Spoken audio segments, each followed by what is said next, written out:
Hi, everybody. Thanks a lot for your interest in the Bachelor in International Politics and Government, the so-called big program of Bocconi. I am Italo Colantone. I was a former student at Bocconi. Now I am a professor of European economic policy, and I'm also the director of this program. So let me start by talking about what the program is about, first of all. So this is a program in political science, and I guess if you're here, if you have an interest in political science, you know what political science is about. But let me give you a few more hints about the way we see it and the different dimensions of political science. So, well, I would say, first of all, this is about politics.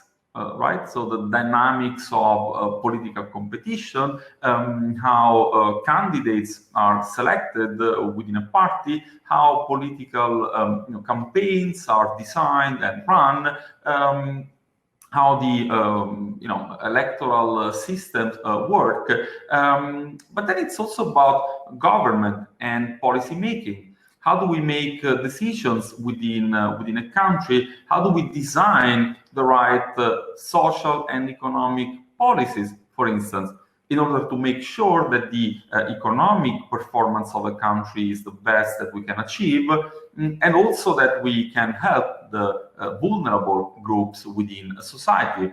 Then political science is also about international relations. So relations between different countries, and it's also about political economics, the interaction between economic agents and public decision makers within a country. So you can look at political science from different angles. In our program, we basically cover all of these angles and all of these different dimensions. So in the rest of the presentation, I will try to give you more information about the details of the courses within this program, and also I'm going to try to give you some examples of the typical questions that we address over the duration of the 3 years program. For example, think about international relations and diplomacy. Questions like, why do countries fight with one another? So what are the factors that lead to war between countries, and what can we do in order to minimize the likelihood of war between countries? Or think about more internal affairs, independencies.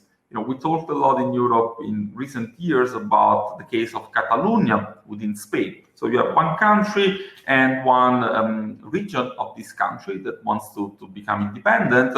How do you deal with that? So why these requests for independence arise, and how can a government best deal with that? Policy making. How do we reform economic institutions and political institutions in order to foster the performance of a country? Think about labor market. What are the labor market rules that allow us to minimize the rate of unemployment within a country, or that allow us to get a high rate of decent, well-paying, and hopefully stable jobs? Or how do we best design the welfare state? Think about health, think about the pension system. How can we have a sustainable pension system which makes sure that people who retire get a decent standard of living? I think about political institutions, electoral system, majoritarian versus proportional. What are the pros and cons of each type of system? Or federalism. Now, what is the best way in which you divide competencies within a country between the central government and the regional governments, the local governments? What's the best way in which you can manage these? And most of all, how you can do this in order to help the most vulnerable groups within a society and reduce the issue of inequalities. International policy making. How do we handle today's big international challenges? Here we mentioned migration, globalization, climate change. We could talk about pandemics as well. There are clearly some dynamics in the world where you need coordination across countries. So you need to act in a coordinated way. I mean, climate change is the obvious example. If I reduce pollution within my country, but everybody else is not doing that, this is not going to be very effective. If I ask my companies and the industries in my country to become cleaner and to produce at a higher cost, potentially, because you need to have clean technologies, at least in the short run, this may imply that my companies are going to have higher costs. So potentially they will be at a disadvantage vis-a-vis producers in foreign countries where the standards in terms of environmental regulations are not as high. So you clearly need a coordination of action when it comes to climate change. Same with globalization. How do we design the rules for trade between different countries? Probably you have heard about the trade war of Donald Trump vis-a-vis China, but not only China, in the last couple of years. So according to many observers, this was a good way to face the challenge posed by China to the global leadership of the United States. But according to other observers, having this war, not only with China, I repeat, but also with countries that are allies, like European Union countries, was not a very effective way in order to manage the rise of China as a challenger of the United States as global leaders, but maybe more multilateral interaction within the multilateral order. For example, the World Trade Organization would have led to better results. So we'll see what Biden will bring into this kind of interaction in the coming years. And migration is, again, another obvious example. So refugees who arrive to Greece or who arrive to Italy or Spain, are they landing in Italy and Greece, or are they coming into the European Union? How can we share the problem, but also the opportunity at the EU level? Well, talking about EU, I mean, the European Union, many of you will be EU citizens, but many EU citizens don't really know how the European Union works, and for a good reason. It's not an easy task to know how this is actually working.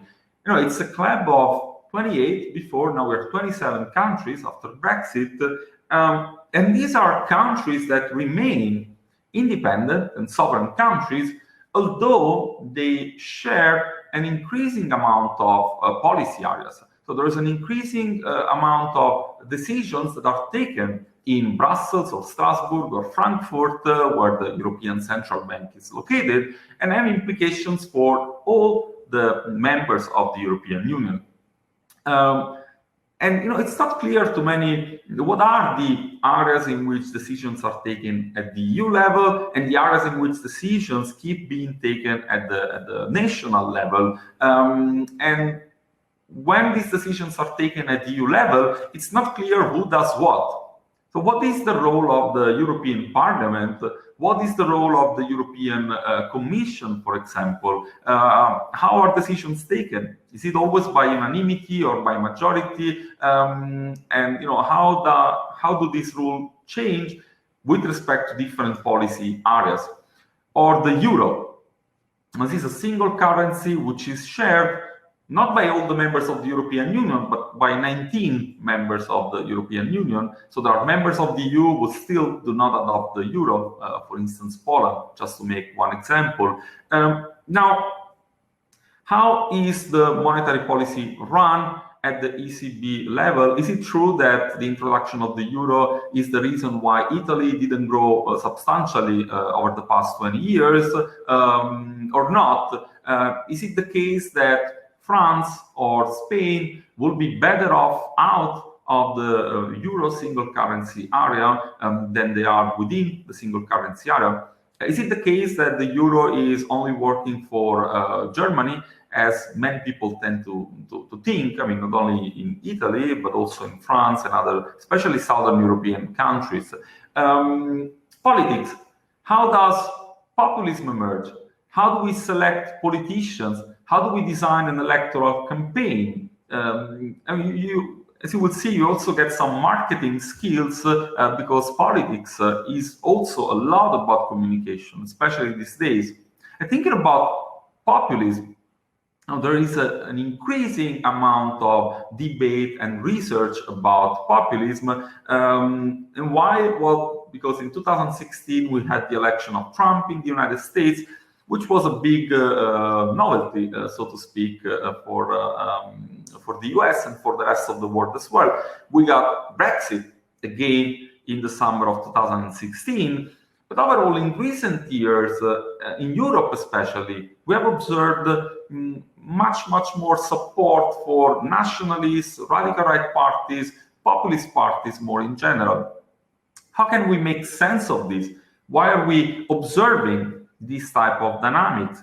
And here we can have different schools of thought, different streams of research that are being developed right now. On the one hand, some people say, some researchers say it's about culture. So people are becoming more anti-immigrants, and this leads to increasing support for populist or nationalist parties that really want to take back control of the country and close with respect to foreigners.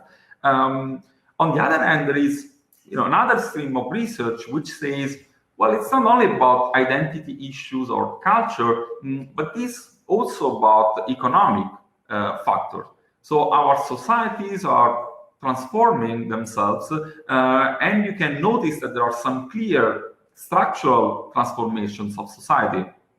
Think about globalization, so the fact that you have to face competition from many more countries in the world, and this is an opportunity because as an Italian producer, we can export to the rest of the world more easily. But this is also a threat because if you are a French producer or a German producer, now you're facing competition coming from China or other emerging economies. So that is one transformation. Another transformation is technological change. Think about artificial intelligence or think about automation of production in manufacturing and not only in manufacturing. Now, globalization, automation, these are clearly, according to the literature and the empirical evidence we have, these are processes that make societies more open and richer. So overall, they bring benefits to our societies. The point is that not everybody benefits in the same way. You clearly are observing some winners and some losers. If you think about artificial intelligence, well, if you are an engineer, a software developer, this is clearly a big opportunity for you. This is creating job opportunities. If you are blue-collar workers, 50 years old, and your job is taken over by a robot, then you are clearly a loser of this transformation. So how do we make sure that nobody is left behind? So how can we keep together technological progress, globalization, open societies, but in a politically sustainable way, having policies that make sure that nobody is left behind. And here we talk about left behind people, but also about left behind places and regions. There is this tendency in our countries to see areas and cities that are developing more and more because they tend to attract a lot of talents, a lot of companies, and it's a self-reinforcing type of process by which some areas are really succeeding a lot and other areas keep declining. How do we deal with this type of issues?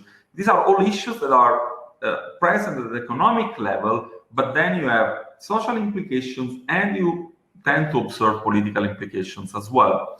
Final point on economics and politics. So what are the boundaries between economics and politics? How do companies handle political risk, especially if you're a multinational company, you're active in different parts of the world? How do you handle this political risk and what type of people you need to handle political risk? So if you're thinking about a career as a political scientist, well, that doesn't necessarily have to be within a public institution, but it could also be within a company that is operating in different parts of the world and needs to have some political analysis. Good. So to summarize and give you the three most important points of the program. Like, we believe this is an innovative program for tomorrow's policy makers, right? With three fundamental sets of skills. First of all, designing economically efficient, politically sustainable public policies. Second, implementing public policies with an effective approach. And third, evaluating public policies using up-to-date methods and analytical techniques. What do we mean by these? First of all, if you want to have a country that is well run and a country that is successful, you need to have the right public policies. So you need to be able to design efficient, politically sustainable public policies. So that's the task number one. However, you may design great policies, but if your implementation is not as good, well, then you're going to be in trouble. You're not going to be successful. So knowing how to implement policies in an effective way is also important. So it's just not enough to approve the best law that is going to change a certain sector of the economy if then this is not translated in practice. And third, whenever you have public policy decisions, you need to be able to evaluate ex post whether these decisions were working or not.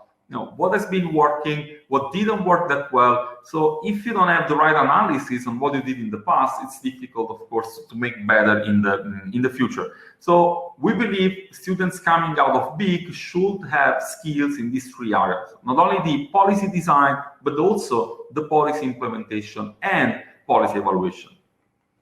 Good. So I'm gonna give you an overview, first of all, of what are the core topics that we covered within the program, and then I'm going to give you an overview in the next slide of what are the core tools that you are supposed to develop while being enrolled in this program. So in terms of topic, you have political theory, comparative politics, political philosophy, political economics, economics and politics of the European Union, which is the course that I teach together with my colleague Catherine de Vries, international relations, political communication and media, history of economic and political institutions, and sociology. So these are the core topics. Coming to the tools, you have economic tools. First of all, you have mathematics, statistics, and research skills. You get negotiation skills, policy evaluation, management with special focus on international institutions, international and comparative public law, foreign languages, and historical knowledge. So let me be a little bit more specific on this idea of the tools. If you are thinking, I don't like statistics, I don't like mathematics, I don't want to see numbers for the rest of my studies, therefore I'm going to choose a political science program, well, then this is not the right program for you. Okay? So this is a program in political science, but taught at Bocconi. And this makes a lot of difference, at least from our point of view. So Bocconi has been active for decades in management, in economics, with a tradition of quantitative analysis. And we believe our students in the political science program should develop quantitative skills as well. So you get mathematics, you get statistics, you get econometrics, you get policy evaluation. So we believe that is a fundamental part of the toolbox that somebody with a degree in political science should have. And therefore, if you're not interested in this, then go for a different program in political science. So our political science program is very much similar to a program in economics when it comes to the quantitative training. So microeconomics, macroeconomics, mathematics, statistics, econometrics. So these are all courses that are very important for our program. So if you don't like this, that's not the program for you. On the other hand, I don't want to scare anybody. So if you believe that your high school training in terms of quantitative skills is not that solid, no worries, right? So there's going to be pre-courses. If you come here, we are always going to assume that we have to start from the basics. So the idea is not to leave anybody behind. If you have an interest, even though you believe your quantitative background is not as solid, no worries. Okay, so there's going to be opportunities for you to catch up, and we're going to assume that you know very little, right, when it comes to mathematics or statistics. The only thing I want to say is that don't expect this to be a program where you don't see numbers or formulas, because it's quite the opposite. Okay? It's a program where you are supposed to get quantitative skills that are frontier skills. Good. Now let me get into the details of the study path. This is pretty similar to other programs at Bocconi as well. So in the first year, you learn the fundamentals. You have a number of compulsory courses, you have IT skills, and the first foreign language. As you may hear from other program directors, IT skills for us is not only about learning how to use Excel or PowerPoint or Word. This is also about programming, and you're going to get basic skills in terms of Python, for example. Second year, you focus your studies more. You have some specialization courses, you have a second foreign language, and we invest in your soft skills. And finally, in the third year, you expand your curriculum. So you have a number of elective courses, you can choose to do an internship, and you will do an exchange program. So this is the only program at Bocconi where the exchange program is mandatory. So all of you are going to leave for a semester abroad. And it's a commitment of Bocconi universities to provide all of you with an exchange program opportunity abroad. I'm going to tell you more on that in a few minutes, and I'm going to give you the list of universities with which we have specific agreements when it comes to students of political science. Now, more in detail. You come here next September, it's the first semester. What are the classes that we're going to take? First of all, political science and comparative politics. Quantitative methods for social sciences, this is the first course, it's mathematics. Law, again, module 1, comparative public law, and then you have the first module of your introduction to economics, which is microeconomics, so about consumers, companies, and agents within the economy. The second semester, you do the second part of your introduction to economics, which is macroeconomics. It's about what governments do, fiscal policy, or what central banks do, monetary policy. Then you have political philosophy. You have the second course in quantitative methods. In this case, it is statistics. You have marketing research skills for public policy, computer science, and the first foreign language. Second year, management of government organizations, international relations, the first history course, which is global history, public economics, negotiation skills in the first semester. In the second semester, policy evaluation, second module of law, so international and European law, economics and politics of the European Union, political economics, and the second foreign language. So that closes the second year. In the third year, first semester, you get public governance and sociology, plus 2 elective courses that you can choose from a broad range of courses, either here at Bocconi or abroad. Remember, the third year is the year in which you go for the exchange program, either in the first or the second semester. The second semester, you have the second module of history, that's history of political institutions, then a course in media, political elites, and the public. Then you can choose to have either 2 electives or 1 elective plus 1 internship. Okay, and finally, you have the final paper, which allows you to get the final degree. So, program features and teaching methods. What do we offer to you? Well, first of all, an international class. The big program is one of the most international at Bocconi. This year, more than 50% of the students in class was international students. So either coming from abroad or Italians who got their, the high school diploma abroad. We got an international faculty. So compared to when I was a student here, like 20 years ago, now the faculty is much more diverse in terms of origin. So every year, Bocconi goes to the international job market to recruit, professors coming from all institutions in the world. We got a multimedia learning support, especially in 2020 with the pandemic. We have been investing even more in online support in all types of innovative technologies for teaching. Of course, we hope to be soon back to face-to-face interaction in class, but the pandemic has changed our mindset, our skill set also, and we believe this is going to be more and more relevant in the future. So even when the pandemic is over, we're going to keep all these online tools as a complementary part of our teaching approach. Where still, the face-to-face interaction is going to be super relevant, but we're going to leverage on the new things that we learned over this year. So teaching here is interactive. You don't come to class and you just listen to your professor. That wouldn't make much sense. There's a lot of interaction in class. There is a lot of group work, and we got a comparative approach. So this is not a course in Italian politics. As interesting as that might be, this is not the case. So we have scholars from all over the world and scholars with interest, research interests spanning all over the world.